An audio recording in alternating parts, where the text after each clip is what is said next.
மீண்டும் டெல்லி சென்றார் எடப்பாடி கே பழனிசாமி.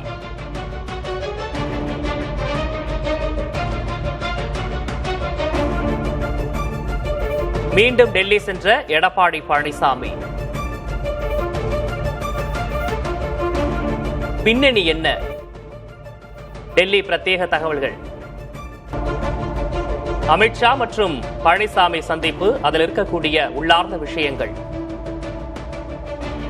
திரு கட்சிகளுக்கும் சேர்த்து 50 தொகுதிகளை கேட்கும் பாஜக.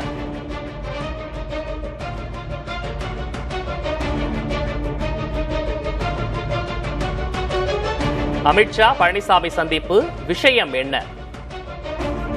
திரு கட்சிகளுக்கும் சேர்த்து 50 தொகுதிகளை கேட்கும் பாஜக.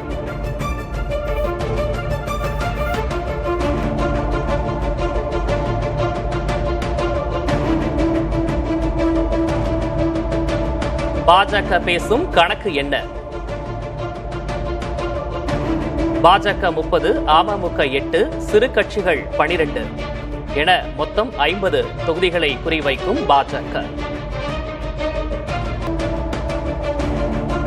பாஜக 30, அமமுக 8, சிறு கட்சிகள் 12 என 50 தொகுதிகளை குறிவைக்கும் பாஜக.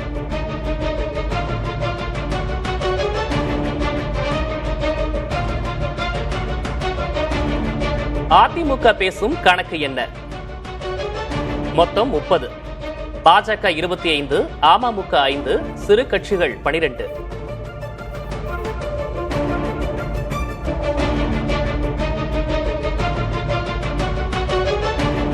இரட்டை இலை சின்னத்தில் 170 போட்டியிட தயாராகி வரும் அதிமுக. இரட்டை இலை சின்னத்தில் 170 தொகுதிகளில் போட்டியிட அதிமுக திட்டம்.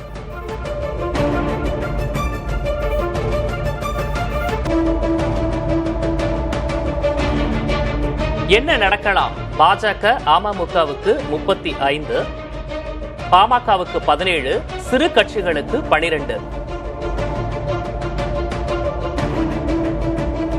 இரட்டை இலை சின்னத்தில் 170 தொகுதிகளில் போட்டியிட அதிமுக திட்டம்.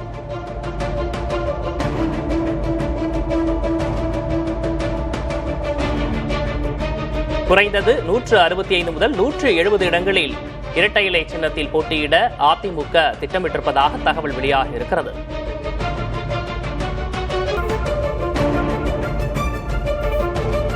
குறைந்தது 165 முதல் 170 இடங்களில் இரட்டை இலை சின்னத்தில் போட்டியிட அதிமுக திட்டம் என தகவல் வெளியாக இருக்கிறது. அதிமுக பிடியே இருக்கும் பழனிசாமி. பேர முடியாததால் டெல்லி பயணம் என்று தகவல் வெளியாக இருக்கிறது.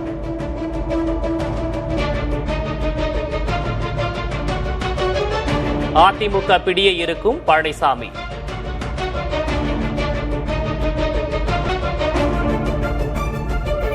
பேச்சுவார்த்தையில் என்ன சிக்கல்?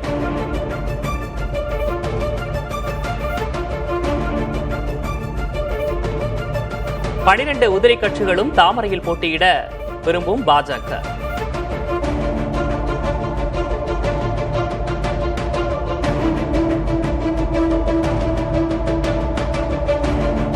உதிரி கட்சிகள் இரட்டை இலையில் போட்டியிட விரும்பும் அதிமுக.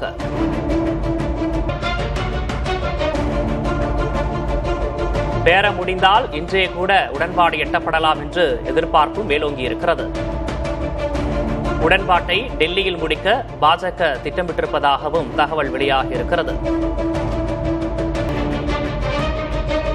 மீண்டும் டெல்லி சென்ற எடப்பாடி பழனிசாமி, பின்னணி என்ன?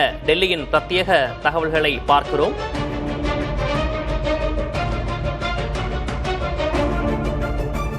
தொகுதி பங்கீடு, சின்னம் ஒதுக்கீட்டில் தொடர்ந்து இழுபறி நீடித்து வருகிறது.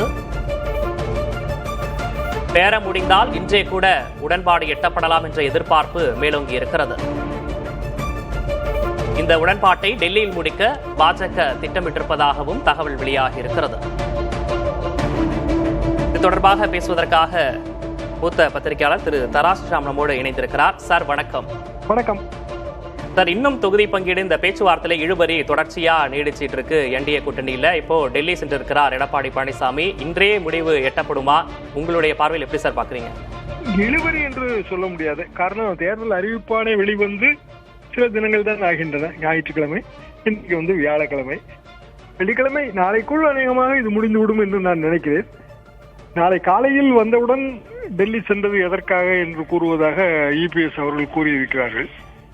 பாரதிய ஜனதாவுக்கு எத்தனை இடங்கள்? இது பொதுவான கேள்வி. திமுக கூட்டணியில் காங்கிரஸ் கட்சிக்கு 28 இடம் என்றால் பாரதிய ஜனதாவுக்கு அதை விட சற்று அதிகமாகத்தான் இருக்கும். காரணம் மத்தியில் ஆளுங்கட்சி. எனவே 29 அல்லது 30 தொகுதிகள் என்பது எனது யூகம். அப்படியானால் பிற கட்சிகளுக்கு எத்தனை இடங்கள்? இந்த இடத்துல வந்து இந்த பிற கட்சிகள் தாமரை சின்னத்தில் நிற்பதா அல்லது இரட்டை இலையில் நிற்பதா, இந்த ஒரு குழப்பம் இருக்கும்.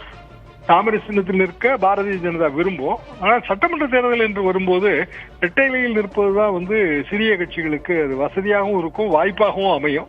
எனவே அவர்கள் இரட்டை இலை என்று சொல்வார்கள். அதிமுகவுக்கும் அது வாய்ப்பாக இருக்கும். அதிகமான தொகுதிகளிலே இரட்டை இலை போட்டியிடும். காரணம், திமுக கூட்டணியிலே கிட்டத்தட்ட 175 இடங்களிலே உதயசூரியன் போட்டியிடும் என்கிற மாதிரி தெரிகிறது. திமுக தனியாக போட்டியிட்ட இடங்கள் எத்தனை என்று தெரியாது. ஆனால் உதயசூரியன் அதிகமான இடங்களில் நிற்க வேண்டும் என்பது திமுக கூட்டணி இலக்கு. அப்படியான இலக்கு தான் அதிமுக கூட்டணியும் வைக்க முடியும். எனவே அந்த ஒரு சிக்கல் இருந்து கொண்டு இருக்கும். அதை நிவர்த்தி செய்து விடுவார்கள் என்றுதான் நான் நினைக்கிறேன். கிட்டத்தட்ட ஒரு 55 முதல் 60 தொகுதிகள் வரைக்கும் அனைவருக்கும் சேர்த்து இருக்கும். அல்லது ஒரு 50-52 தொகுதிகள்.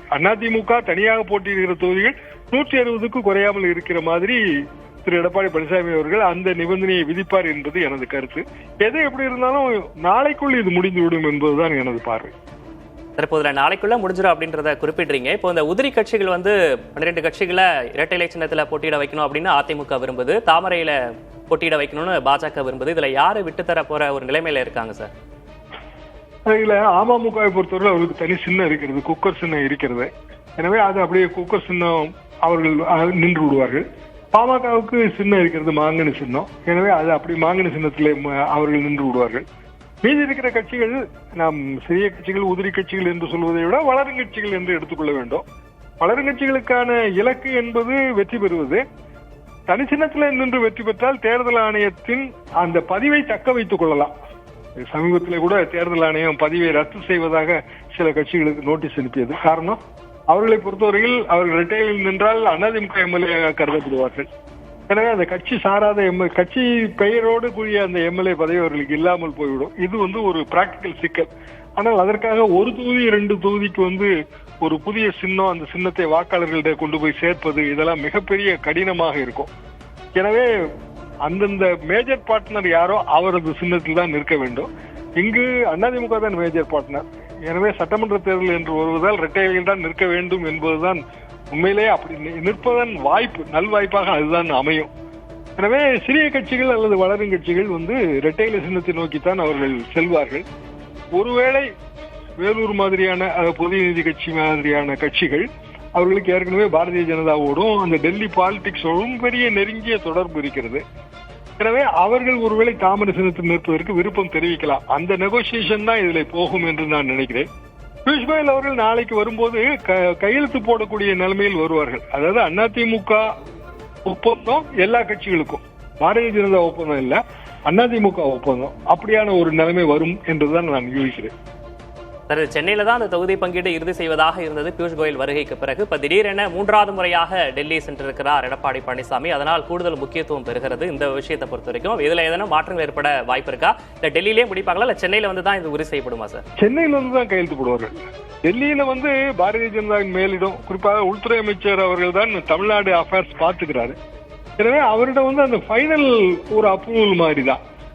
தேசிய கட்சிகள் வந்து பார்லிமெண்டரி போர்டு வச்சிருப்பாங்க. அந்த பார்லிமெண்டரி போர்டுல தான் அது அப்ரூவ் ஆகணும்.